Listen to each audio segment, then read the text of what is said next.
Hi, this is my Module 7 assignment for internal and external publics. I am doing mine over USD 479 communications, and I will be using the Lucid chart maker. I first tried two others, the MindMeister and the Creately, because I never heard of those two, and so when I tried to use them, I felt that it was a little bit difficult.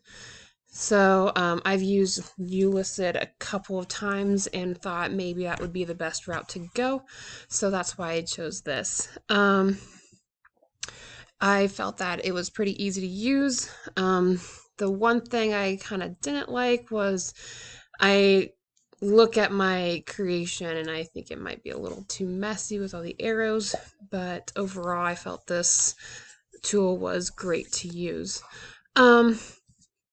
Going into each side, we'll start with over here on the internal communication.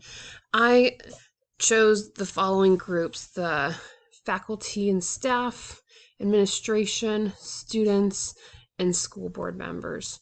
The reasons why I chose these as my groups because I felt like they were constantly contacted daily or even sometimes hourly throughout the school, and that would be why they were all considered as internal communication. To start with our faculty and staff, this is not only teachers, but our secretaries, custodians, anybody that works inside the building. And one of the biggest ways we are communicated through is through email, sometimes through phone for like school reaches if school is going to be canceled.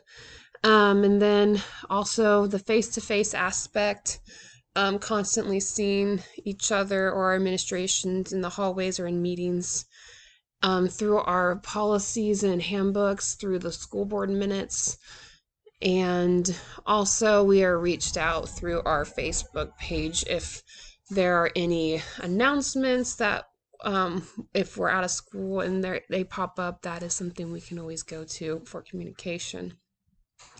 Going to our administration side, they are usually contacted through phone calls or emails, and if we personally need to contact our administration, most of the time they have an open door policy of come on in and talk to us.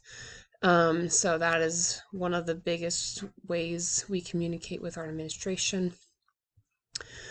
As we move on to our students, I kind of decided to put students on the internal communication because, again, we see them every day. We're talking to them constantly. I could have put them on the external side because they don't need to know everything that goes on internally.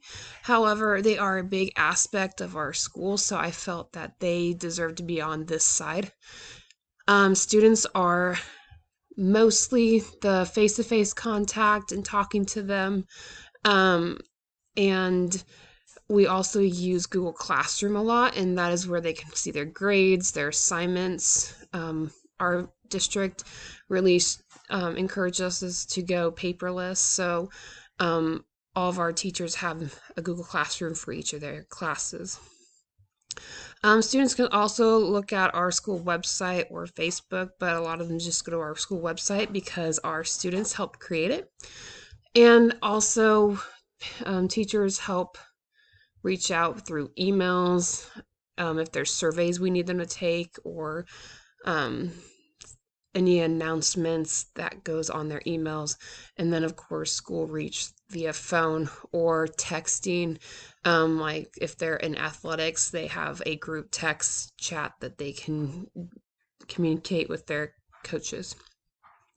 I added the school board because they are very involved. They make a lot of the decisions with our administration, so they are constantly in and out of the building. So we can reach out to them face to face. They are public figures in our community. We have phone calls. I know our administration makes a lot of phone calls to them if it's not very urgent. Emails are also a way of communication. Now, I will highlight that this is a two-way communication for the internal communication.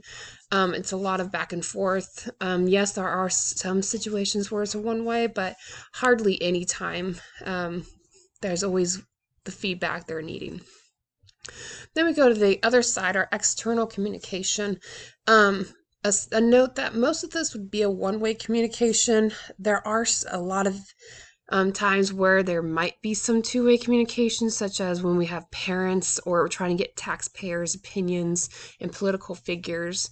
That is when a two-way communication is required, but because it's not always required, I classified them as a one communication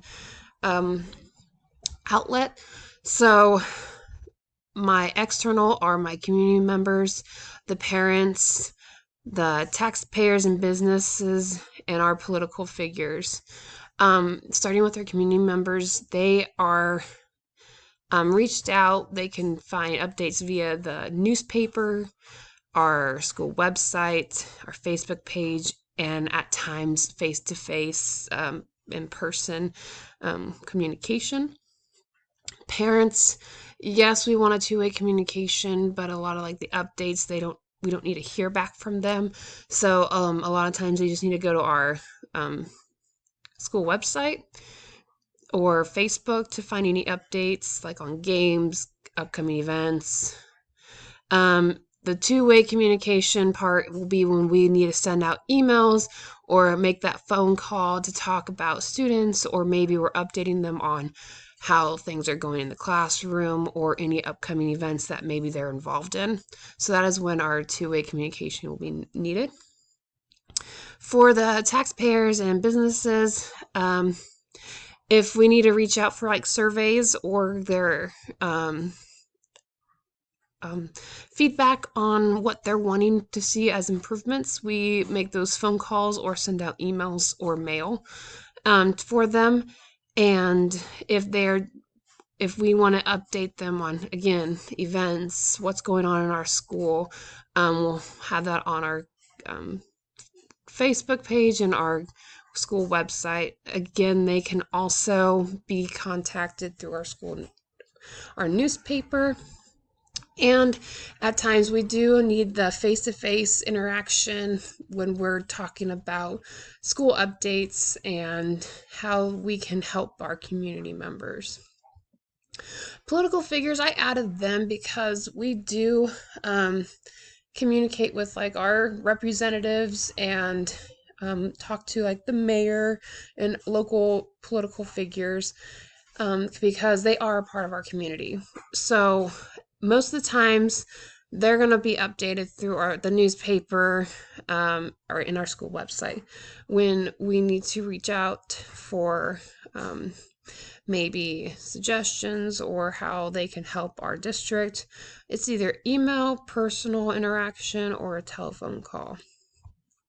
So down here I made a key. So each of my icons have what type of communication they are. So to start with the written communication, that would have been like the newspaper, the emails or mail, and then the handbooks. So that can be through evaluations of teachers, administration, meeting minutes for board or our staff minutes, emails, and the policies via handbooks and the board policies.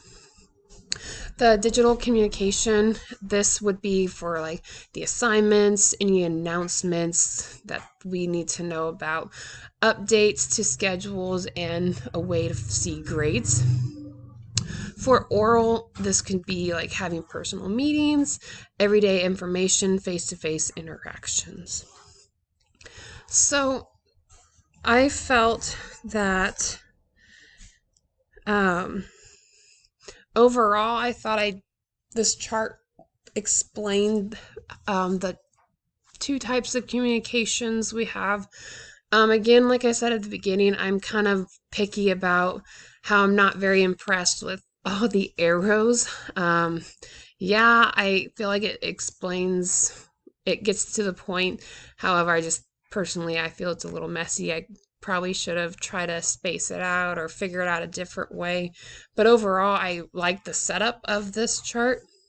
I feel like it kind of gives a good overview of who the people are, why they are important in their own special way, and the ways that they are communicated with. And one way I feel that I could probably improve this was to, again, space things out maybe a little bit more. This chart could help support student learning and success by giving this out to staff and faculty and kind of even everyone involved, so they know what forms of communication to expect, what type of situations they'd be informed by, and just this would be a great way for especially new employees and staff. So that is my chart, and I look forward to seeing all of my peers' charts and how they came up with their own special way of communicating their communication systems.